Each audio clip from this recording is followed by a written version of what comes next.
class. Today we're going to talk about MLA formatting. For those of you who are unfamiliar with MLA, it stands for the Modern Language Association. And it's the guidelines that are set forth by the Modern Language Association that most of the humanities, liberal arts and sciences, those kind of classes are going to be using. And it's the #1 standard that you'll likely come across in all of your general eds for your whole college career. So MLA format, it can seem really overwhelming and arbitrary and confusing at first glance, but I promise it gets easier, it gets better, and once you understand what it is that MLA format is asking you to do, it becomes really, really simple.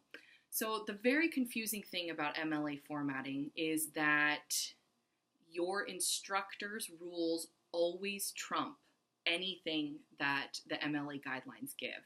So, for example, if MLA guidelines say that you don't include a title page, but your instructor specifically requests you to include a title page, you absolutely want to go with whatever your instructor's request is. For my class, personally, we are always going to do exactly by the book MLA formatting. I want to make sure you guys get comfortable with all aspects of MLA formatting before asking you to change or edit anything in that way. So, what is MLA format? MLA format gives you a specific way to structure and format your paper. This is especially helpful when you are trying to figure out your page length. In this class, you'll get a page length requirement for all of your essays.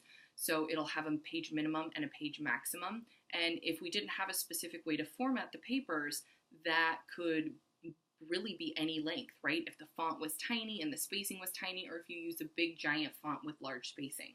So for MLA formatting, you're required to use 12-point font, standard double spacing, no extra space between paragraphs, 1-inch margins on all sides of your document, and there are a few other rules and regulations for MLA formatting. Those are the ones you need to be the most familiar with right now, but after this video, you're going to click on the MLA formatting link, and it's going to take you to the official MLA website where you will be able to poke around, kind of see what's going on, and then ask any questions that you may have from there. In addition to font size and document setup, MLA formatting also specifically instructs on how to integrate sources, quotations, how to cite your sources properly, and how to have a proper works cited page at the end of your paper. That's something we'll get a little more into later on this semester. You're not going to be working with direct quotes or paraphrases just yet, but please know that you will be responsible for knowing that information at a later date this semester, but we'll definitely go over it before you are required to know it, of course. So I have created a document with specific MLA format tips that I require for my class. There are a couple things with MLA format that are not going to be applicable in any way to our course. All of your papers in this class are going to be under 10 pages, woohoo, right? So as such, you're not going to need to include any sort of charts or photos or section headings. So please disregard all of that in the MLA formatting website. You're not going to need it. You're also not going to need to use any block quotations. A block quotation is a quote that goes longer than 3 lines of text. And if you have a quote that's longer than 3 lines of text in this class, that is not doing it right. So we'll get more into that when you have to use quotations in your papers, but please just note you don't need to be responsible for anything like that. Also, the 8th edition of the MLA format was just put out in September of 2016. So it's brand new, super recent, and they've really streamlined the process. So once we get into works cited page and all the expectations and requirements for that, we'll go into that. But for right now, all you need to know is the basic page layout, your font, your margins, the capitalization.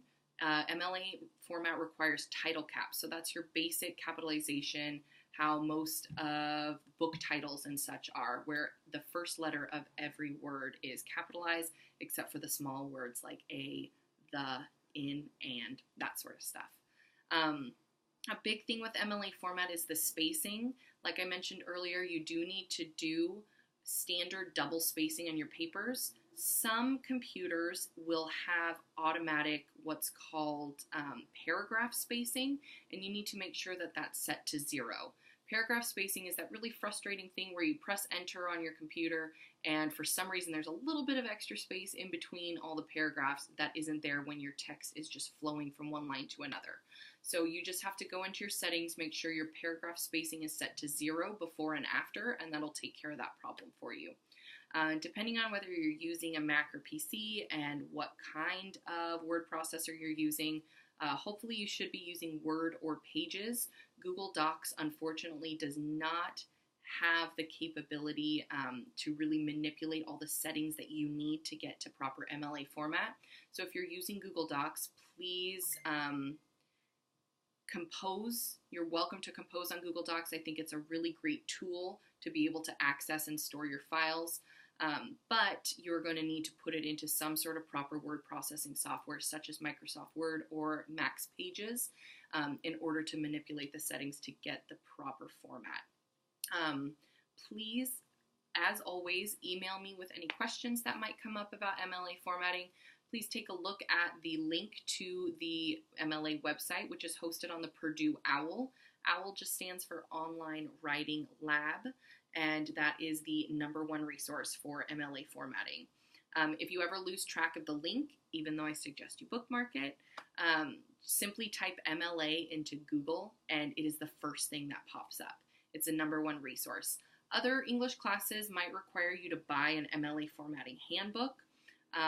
I went to community college myself, so I understand how it is to not want to have to spend all your money on textbooks, and I think the internet is a fabulous resource for all of us here, and that all the information we need is really on the internet for the context of our class. So I'm not going to require you to buy any books this semester. Everything is going to be provided for you online, and MLA formatting is one of them. So in your future English classes, please make sure to consult that website if they're asking for any other specific formatting things that you might not be familiar with. That's because it's outside the scope of our class. So like I said, as always, please email me with any questions that you might have. You're welcome to email me through Canvas or directly to my email address, or you're welcome to post your question onto the class Q&A board if you think that other students might benefit from clarification like you. All right, have a wonderful time learning MLA formatting.